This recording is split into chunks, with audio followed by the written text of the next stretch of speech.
Welcome to Sherly's micro kitchen. ഇന്ന് നമ്മൾ ഉണ്ടാക്കാൻ പോകുന്ന ഡിഷ് ഒരു പുഡിംഗ് ആണ്. പുഡിംഗ് എന്ന് പറയുമ്പോൾ ഒരു അടിപൊളി സ്നോ പുഡിംഗ്. സ്നോ എന്ന് പറയുമ്പോൾ അറിയാമല്ലോ, നല്ല സോഫ്റ്റും നല്ല വൈറ്റ് കളറും. അപ്പോൾ ആ സെയിം കളറിലെ ഒരു പുഡിംഗ് ആണ് നമ്മൾ ഇവിടെ ഉണ്ടാക്കാൻ പോകുന്നത്. വളരെ കുറച്ച് വീട്ടിലുള്ള ഇൻഗ്രീഡിയൻസ് വെച്ച് നമുക്കിത് ഉണ്ടാക്കിയെടുക്കാൻ പറ്റും. ഞാനിവിടെ എടുത്തിരിക്കുന്നത് 3 എഗ്ഗ്, വാനില എസൻസ്, കുറച്ച് പഞ്ചസാര. പുഡിങ്ങിന് വേണ്ട ഇൻഗ്രീഡിയൻസ് കറക്റ്റ് മെഷർമെൻറ്റിൽ ഞാൻ പറയാം. ഞാനിവിടെ 3 എഗ്ഗാണ് എടുത്തിരിക്കുന്നത്. നമുക്ക് ഈ പുഡിങ് തയ്യാറാക്കാൻ ഈ മുട്ടയുടെ മഞ്ഞ ആവശ്യമില്ല. നമ്മളത് ഒരു എഗ് സെപ്പറേറ്റർ വെച്ചോ അല്ലെങ്കിൽ നിങ്ങൾക്ക് എങ്ങനെയാണോ വെള്ളം മാറ്റാൻ പറ്റുന്നത് അതുപോലെ നോർമൽ രീതിയിൽ മാറ്റി ഒരു ബൗളിലേക്ക് മാറ്റിയെടുക്കണം. അപ്പം 3 എഗ് വൈറ്റും 1 ടീസ്പൂൺ വാനില എസൻസും 2 ടേബിൾ സ്പൂൺ ഷുഗറും.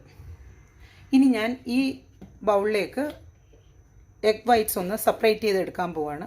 3 മുട്ടയുടെ വെള്ള ഈ പാത്രത്തിലേക്ക് മാറ്റിയിട്ടുണ്ട്. നിങ്ങൾക്ക് കാണാം, ഈ എഗ് വൈറ്റ് മാറ്റുമ്പോൾ ഒരു തുള്ളി പോലും മുട്ടയുടെ മഞ്ഞ ഇതിലേക്ക് ആവാൻ പാടില്ല. ഇനി ഇതിലേക്ക് ഞാൻ 2 ടേബിൾ സ്പൂൺ ഷുഗർ ആഡ് ചെയ്യുകയാണ്.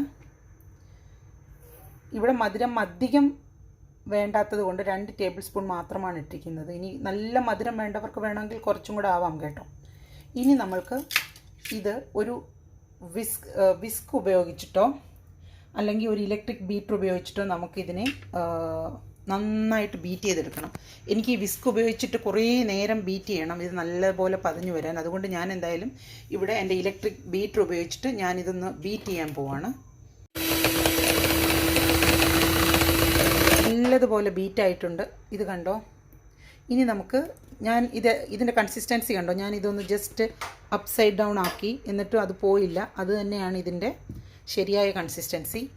ഇനി ഇതിലേക്ക് ഞാനൊരു 1/2 ടീസ്പൂൺ വാനില എസൻസ് ആഡ് ചെയ്തിട്ടുണ്ട്. ഞാൻ ജസ്റ്റ് ഒന്നും കൂടെ ഒന്ന് ബീറ്റ് ചെയ്ത് കൊടുക്കുക. ഇനി തയ്യാറാക്കുന്നതിന് വേണ്ടിയിട്ട് ഞാനൊരു ചെറിയ പാത്രം ഇവിടെ എടുത്തു വെച്ചിട്ടുണ്ട്. ജസ്റ്റ് ഞാൻ അതിൻ്റെ അകത്ത് ഒരല്പം ബട്ടർ തടവി കൊടുത്തിട്ടുണ്ട്. കാരണം പുഡിങ് നമ്മളിത് ആവിയിൽ വേവിച്ചാണ് എടുക്കുന്നത്. സാധാരണഗതിയിൽ അത് പെട്ടെന്ന് തന്നെ വിട്ടുവരും. ഇൻ കേസ് നമുക്കൊരു റിസ്ക് എടുക്കണ്ട, ഞാനൊരല്പം ബട്ടർ ഒന്നിങ്ങനെ റബ്ബ് ചെയ്ത് കൊടുത്തിട്ടുണ്ട്. ഇനി നമുക്ക് നമ്മുടെ ഈ പുഡിംഗ് മിക്സ് ഇതിലേക്ക് മാറ്റാം. പുഡിങ്ങിനെ ഞാൻ ഈ പാത്രത്തിലോട്ട് ആക്കിയിട്ടുണ്ട്, കണ്ടല്ലോ. ഇനി നമുക്ക് ഈ പുഡിങ്ങിൻ്റെ പാത്രം നമുക്കൊന്ന് സ്റ്റീമറിൽ വെച്ച് സ്റ്റീം ചെയ്തെടുക്കണം. നമ്മൾ ഈ പുഡിങ് സ്റ്റീം ചെയ്താണ് എടുക്കുന്നത്. അപ്പം നമ്മൾ ഒരു അലുമിനിയം ഫോയിൽ വെച്ചിട്ട് ജസ്റ്റ് ഈ പുഡിങ്ങിൻ്റെ ആ പാത്രം ഒന്ന് കവർ ചെയ്തെടുക്കണം. അതിൻ്റെ അകത്തുള്ള ആവിയൊക്കെ പോകാൻ വേണ്ടിയിട്ട് നമുക്ക് ചെറിയ ചെറിയ ഓരോ ഹോൾസ് ഇങ്ങനെ ഉണ്ടാക്കി കൊടുക്കാം. നമ്മുടെ പുഡിംഗ് ബോളിനെ ഒരു സ്റ്റീമറിലേക്ക് എടുത്ത് വെക്കാൻ പോവാണ്.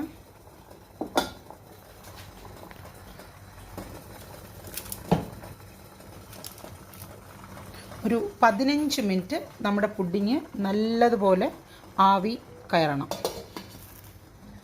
അപ്പോൾ ഒരു 15 മിനിറ്റ് കഴിഞ്ഞ് നമുക്ക് വരാം. നമ്മുടെ പുഡിങ് ശരിയായിട്ടുണ്ട്. ഇനി ഈ പുഡിങ് കുറച്ച് നേരം ചൂട് പോകാൻ വേണ്ടി നമുക്ക് മാറ്റി വെക്കാം. ചൂടോടെ നമ്മൾ ഫ്രിഡ്ജിൽ വെക്കില്ലല്ലോ. നന്നായിട്ട് ആറിയ ശേഷം നമുക്കിത് ഫ്രിഡ്ജിൽ വെച്ചൊന്ന് തണുപ്പിച്ചെടുത്തിട്ട് കഴിക്കാം. എങ്ങനെയുണ്ടെന്ന് അപ്പോൾ നോക്കാം. നമ്മുടെ പുഡിങ് റെഡി ആയിട്ടുണ്ട്. നമുക്കിനി ഇതിനെ ഒന്ന് പീസ് ചെയ്ത് നോക്കാം. ഞാൻ ഇതിൻ്റെ മുകളിലേക്ക് കുറച്ച് പിസ്തയും ഒരു ചെറിയും വെച്ച് ജസ്റ്റ് ഒന്ന് ഗാർണിഷ് ചെയ്തിട്ടുണ്ട്. ഇത് നോക്കൂ,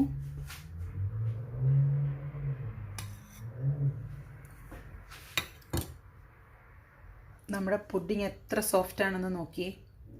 അപ്പോൾ മറ്റൊരു ഡിഷുമായി വരുന്നത് വരെ bye from Shirley's micro kitchen. ഇനിയും എൻ്റെ ചാനൽ ആരെങ്കിലും സബ്സ്ക്രൈബ് ചെയ്തിട്ടില്ലെങ്കിൽ ദയവായി സബ്സ്ക്രൈബ് ചെയ്യണം. പിന്നെ നിങ്ങൾ ഈ ഡിഷ് ഉണ്ടാക്കിയിട്ട് അതിൻ്റെ കമൻസും അറിയിക്കുമല്ലോ.